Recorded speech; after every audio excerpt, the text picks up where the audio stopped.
Greetings and bienvenue, Midnight Crew. Thank you for returning to this broadcast, and welcome to new viewers joining us for the first time. If you like a video, then feel free to subscribe.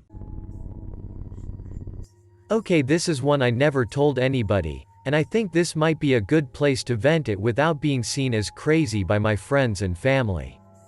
10 years ago when I was 20, I had a GF that was the first real love of my life.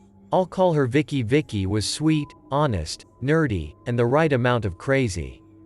She wasn't perfect, she had some problems. They were mostly just about her estranged family.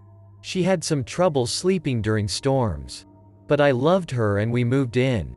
About a month after we had moved in, she started talking in her sleep, like she could hold conversations and stuff. Often she would tell me things she wouldn't say out of embarrassment, like things she liked in bed, what she thought of my friend, family, and such. A year later, my mom passed away from cervical cancer. It was aggressive and she was gone in a few months. I left behind a lot of stuff then, but she stayed with me. A few weeks later, Vicky started having a conversation about how much my mom hates her in her sleep. Vicky said my mom would tell her she doesn't deserve to be happy with me and she's only holding me back. My mom adored Vicky. She had even told me I could have the ring my dad had given her when I was ready to propose. This is getting a little hard to type up. I told her this. She could always tell when I lied, so she knew I was telling the truth. She seemed fine for a few months. A while down the line, I had raised up the courage to ask her to marry me. By this time I was 22-ish. She said yes, but she wanted to hold off on the wedding. A few nights later I came home. I had recently dropped out of college, so I had been working double shifts. To her, too drunk to even stand. I had never seen her drink this much. She was bawling her eyes out. She had been telling me she wasn't the person I deserved to start a family with. She told me my mom had been screaming at her the night after I proposed and she hasn't stopped. I got angry and had told her to knock it off.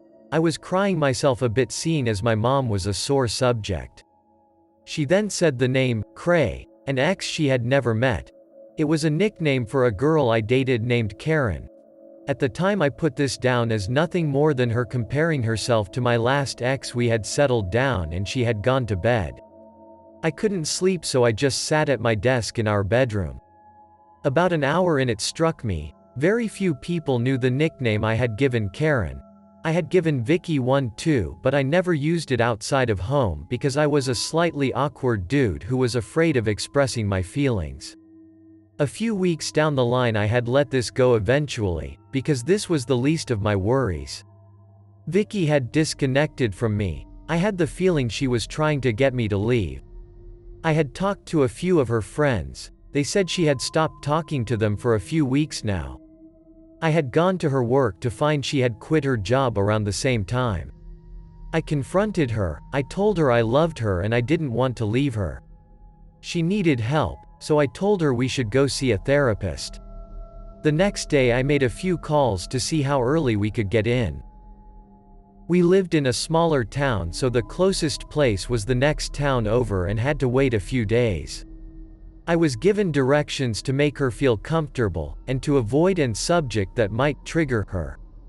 I had removed all the booze out of the house and any knives I could find just in case. The day before I had to fill out some paperwork at work so I could take leave to be with her. It was only an hour or so. When I came home I found her dead. I had called 911 in hopes that they could revive her. She had shown signs of a heroin withdrawal, and this was a relapse that had killed her. You have to understand, I never found any heroin at home, nor did she ever have track marks or even act like she was ever on it. Her dad had made arrangements for the funeral. He didn't even talk to me.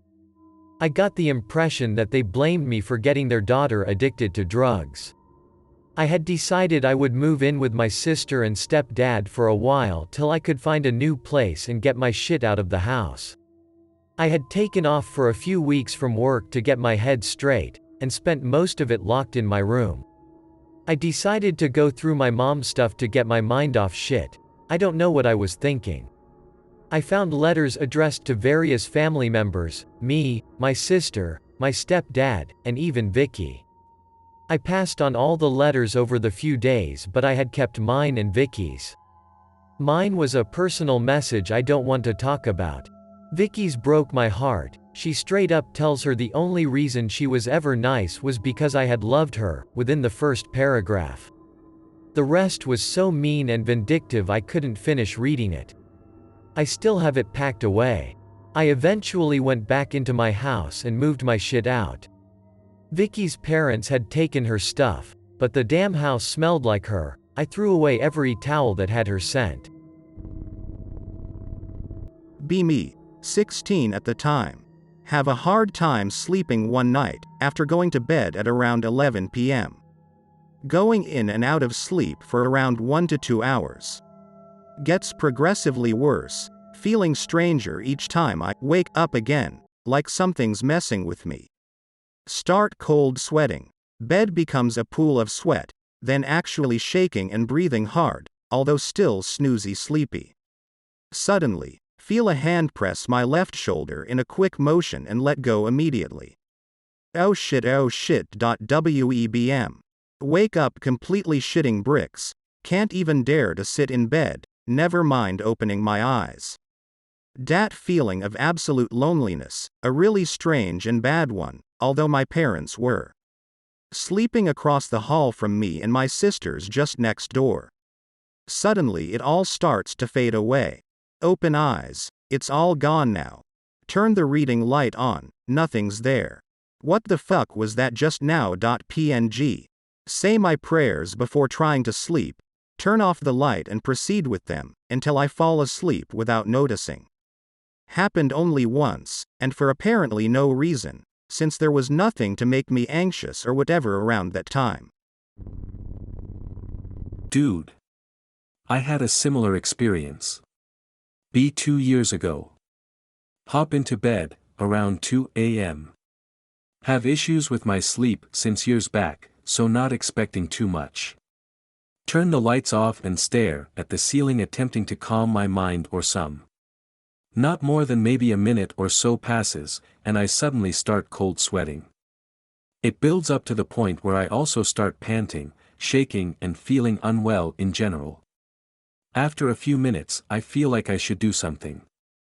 Sit up on the side of bed. As I do so, what looks like a bare, elongated human torso entirely covers up my left eye, obscuring my vision. Processing. Bin. Blink to clear my eyes. Still there, and slightly too close to focus on. Swipe the air to see if it has mass, nothing. After a good 10 to 15 seconds of silently freaking the fuck out, my ears suddenly start ringing. Not in a gradually increasing way, but a full-on war movie.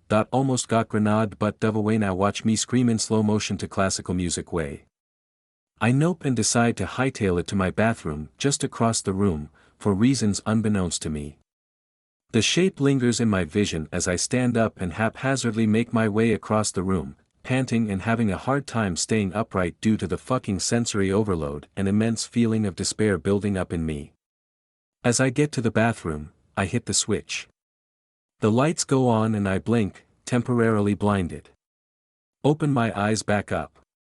Back in my bed, sweaty as all hell, but otherwise fine. Still processing bat.exe. Check my clock and notice not more than 10 minutes had passed since I went to bed. I then look over and notice the lights are on in my fucking bathroom. I didn't fucking leave them on. No. It's hard to explain just how immensely scared and hopeless I felt. Lucid dreams aren't uncommon for me, the same goes for sleep paralysis, but this was something entirely different from what I'd ever experienced before. As I was fully awake. That being said, I don't believe in spooks. 1 year ago, 26 years old. Mississippian. Driving from the college I graduated from. I left at 2 a.m. in the morning on a weeknight. Hot night, 85 degrees. Highways are pretty much dead with no one on them. 2-hour and 30-minute drive. You don't want to drive too fast for fear of deer crossing. Only travel 3 highways the whole trip. First one is out in the middle of the sticks. When I say sticks, I mean old Indian territory, nothing around for a good 30 or 45 minutes. Natchez County. Driving on a long straight line for about 35 minutes. All of a sudden a tall white girl in a wedding dress runs across the highway with unhuman-like speed. Huge WTF, because of her speed, and she was super pale, unhealthy white. It was all of a sudden very cold. I slow down and pull over. Get the 18-round 9mm pistol from my vehicle. Get out of the car. Leave the vehicle door open with the keys still in ignition. Turn the music all the way off. Walk a little parallel to the side of my door, kinda in the middle part of the lane. Still freezing cold, but gun at the ready. I start yelling, "Hello. Are you still around? Do you need help?"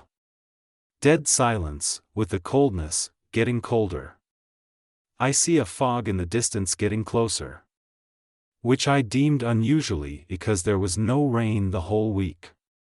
It is getting colder and colder as the fog gets closer. I start getting chill bumps at this point. Getting them now as I type this. I decided it was time to leave at this point, gassed it the fuck out. Hell with it, I got one more. Not really ghost related, but a very nope. Same highway. Alone again. Driving the boring drive. Blasting music, see a broken down vehicle on the road with someone near it. It looked like they were trying to change a tire or something. The vehicle was broken down. I slow down and get next to the person. Pull the window down halfway and asks if he needs any help. He looks at me and immediately starts to try and open my locked door. At this point I gas it again, getting the fuck out. I looked back at my rear view window. I saw 3 to 4 people come out of the woods next to the guy by the vehicle. Needless to say, watch your ass on empty highways. Especially in Mississippi. Was about 11 or 12. My siblings and I had a few friends over. I have 6 siblings, so there were about 14 of us. We were playing flashlight tag in the field we have on our property and the farmer's cornfield behind our property.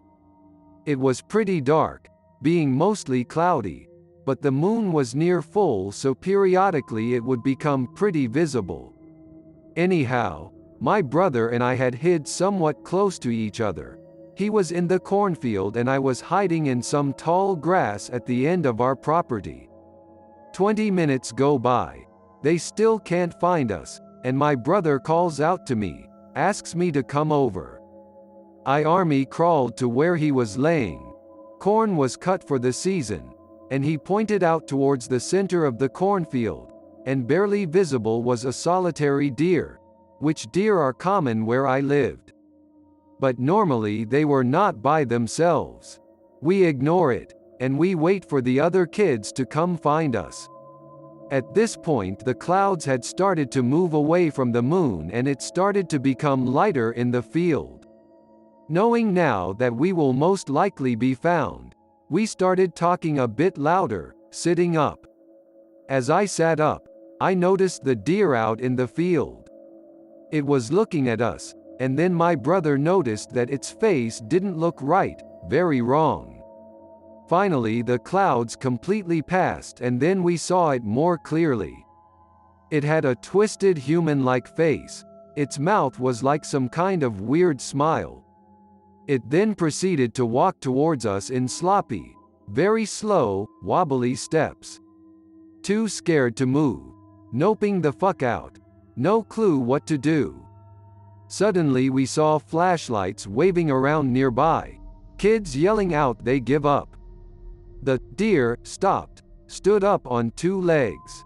stared at us and unlike before, ran towards the woods at a startling pace. My brother shook me out of my daze and noped all the way back to the house. We've only talked about it maybe once or twice since it happened. I have a few more if you weren't bored to death. Alright, I just checked back the untitled thread. I had posted that pretty late last night and was moving into my new home. I lived and grew up on the eastern shore of Maryland.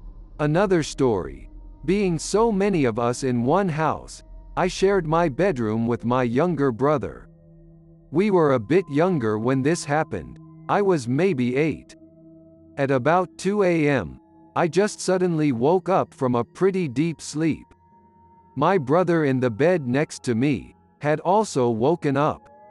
We were normal messy kids, so our closet door was open, and was pitch black in the room. As I sat up, my brother jumped over into my bed, and threw the blanket over us both and whispered, "There's something staring at us from the closet." Terrified, I slowly lowered the blanket and I saw 2 glowing red eyes, like embers with dead, black pupils. No blinking, didn't shudder or move in the slightest. I quickly covered myself back up, and I forced myself back to sleep. About 2 years later, before the deer incident, we had moved into the room across the hallway, as my parents made sure we took turns in the larger room. We had upgraded to a bunk bed. I took bottom, as I was prone to rolling off like a big, dumb, rag doll. Anyway, I stayed up late playing vidya, and finally called it a night. My brother was with a friend, and was stuck there because of a windstorm. I looked out the window, because branches had been tapping all night. I rolled over and wrapped myself in my Jurassic Park comforter. No sooner did I do that did the branches start tapping quite loudly on the window. I decided that I would try to reach out and snap off the branches to make it stop. I flung my blanket off and rolled over to see those red, glowing eyes, this time accompanied with a silhouette of damned thing. It was tapping on almost a rhythm, never blinking once.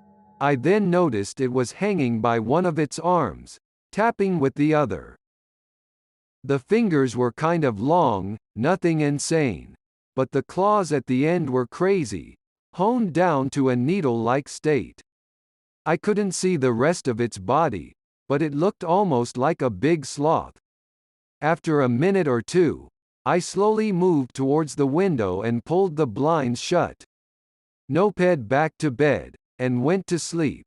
When my brother came home the next day, he told me he saw that thing again as well, except he was in his friend's basement and it was not tapping, but trying to work its claws under one of the ground-level windows. We haven't seen it since, but not really looking forward to another stare-down. More? I have several more, some happening to me and one to my friend 3 houses down. When I was 16, a crazy old homeless lady had posted up shop in the woods with little regard for other people's property. My mom was the first person to encounter her. Working the night shift, she usually left closer to midnight. She started backing her car out of the driveway when this woman came walking behind her from the backyard. My mom got involved and had some words with her, but the woman didn't acknowledge her, and kept moving on. This happened every night for 3 months, and the same thing every time, even with my dad, who is 6'3" and 250 pounds. They just didn't exist in her world. One night I had come home from working at the cheese steak place across the street. My dad asked me to feed and water our 2 German shepherds. I walked out and opened the gate to their kennel. It was quite spacious and mostly grass for the animal lovers, but they hadn't come up to me like they normally do. I shrugged it off, grabbed their food bowl, turned around and she was standing in the gateway staring at me. Me being the idiot teenager started cussing and yelling at her to go away. She took a step towards me, wearing an entire yellow suit of rain gear, with long dirty fingernails, barely any teeth, crazy matted hair with leaves and dirt who knows what, and I shot you not, a Winnie the Pooh backpack. I told her get fuck out of here. You need to go fuck off etc. Then she actually says something. Well, whispering, it's in the woods. Over and over until finally she stops, and just walks away, like I didn't exist, like she did with my parents. About a week later, my best friend and I went into the woods because exploring was a pretty big hobby of ours despite all the weird shit. My parents hadn't seen her since my incident with her, and neither had any of our neighbors. After about 2 hours of hiking around, we actually stumbled across her little shanty. The weirdest thing was there was no trace of fire, or food being consumed in the vicinity. I have a story that has no ghosts, spoopy elements, or even two-legged deer, but a little bit of nope and no way to heed the nope feeling. I was a grad student. One of my friends went to the middle of fucking nowhere Yellowstone to do research on the wolves there. Second year he did it, he asked if I wanted to come along, as they were short one person. Another grad student assistant slave had graduated and there was a vacancy. I had a lot of experience backpacking and camping, but otherwise was unqualified. Said yes because it sounded exciting. We hike what feels like 100 miles into bumfuck nowhere over the course of a few days. They're mostly setting up shit for when they come back during the dead of winter. I do get to see a few wolves pretty close, still half a mile away I would guess. Overall the trip is a blast. Meet a lot of really cool people. Near the end of the trip someone twists their ankle really badly. Suddenly realize we're way too far away from medical facilities. We have someone who worked as AEMT, but I start worrying about more serious injuries such as broken bones. That night I had trouble sleeping. A few days later I'm back at the entrance to West Yellowstone in civilization and it feels wonderful. I don't think I can really explain just how dreadful I felt when the distance of how far we were from help set in. It was like a nope feeling, but without any way to relieve that feeling. I have a couple things from when I was younger, haven't had any nope experiences since I was about 14. Be 10 or 11. Lived in small community in Southern California, mostly rural desert. Had to walk to school every morning, because it was like a mile from my house. Wake up extra early one morning for no reason. Decided to go hang out at the school early and play my GBA. Walking down the dirt road I used to take every day. It's about 5:15 a.m. at this point. Look up momentarily. See a jet moving across the sky with the trail behind it. Not unusual because several air bases in SoCal. Look closer and see large silver ball next to the plane. Like floating right next to it, keeping up with its speed. Try to focus on the silver ball but can't. Vision gets blurry. Get to the end of the dirt road, which is like a quarter of a mile. Look at watch. 6:23 m. What.jpg? The only try-nope experience I had was when I went on hike with my friends in the hills behind our neighborhood. B14. Decide to go hike with my friend Gage and his brother Garrett. Climb for 2 to 3 hours into the hills, mostly uphill. Stop on a rock to smoke a cigarette we stole. Garrett spots a dark spot under some huge bushes like a quarter mile away. We finish up and walk that way. Get to the bushes and feel a cold breeze come from behind them.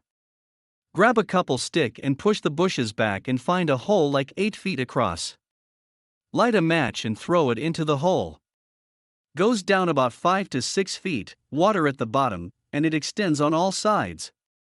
Gage decides he's going to go down and check it out. Send him with his phone and the only lighter. We lower him into it, and he moves forward for like 30 seconds. He find a little dry sandy area with an old campfire and trash everywhere. Old mattress and a little shitty plastic kiddie pool down there too. He finds a couple bullet casings and a bunch of keys. Hands them up to us and turns to go back. Loud as fuck you hear HEY coming from down the opposite way he came from. Sort of like someone just barked an order at their kid. Nope.cbl. He freaks the fuck out, and we try to pull him up. He keeps slipping and flopping everywhere. Hear whatever it was closer, and this time it made a sound like GWAR. Almost like the deep growl that boars make. Finally get him out, grab our shit and run. Never go back to that part of the hills again. Just talked to Garrett the other day about that actually. He's got a kid now, so I called him to congratulate him, and ended up on the subject of all the stupid shit we've done. His brother Gage is a raging drug addict now though, so I doubt he even remembers yesterday. I also used to have a recurring lucid nightmare. It was fucking awful, because I knew it wasn't real, but it still scared the piss out of me. In the dream my parents own a little grocery store. Ask me to go down to the basement to get more cases of soda. WTF, we're in California, nobody has basements. Become aware at that point. Go to basement door and proceed down the stairs. Stairs crumble behind me when I reach the bottom. Take out flashlight from my pants and shine around the room. The center is a square of concrete like 15 feet by 15 feet. Around the square is just blackness, like a pit. Look in center of square, and there is a kid from my elementary school sitting there, scared as shit. Ask him what's wrong, and he points at the pit. Bones start to form into skeletons and horrid fucking zombie things. Start crawling at us from all sides. Frozen in fear. Can't even make a sound. They reach us. Wake up screaming. Fall back asleep and dream the same thing. It used to happen almost every night at least twice. It was fucking awful. I hope that you enjoyed tonight's broadcast. If you enjoyed tonight's story, then please subscribe to the channel as more Greentext will appear daily. A new broadcast will appear when the clock strikes midnight Central Time.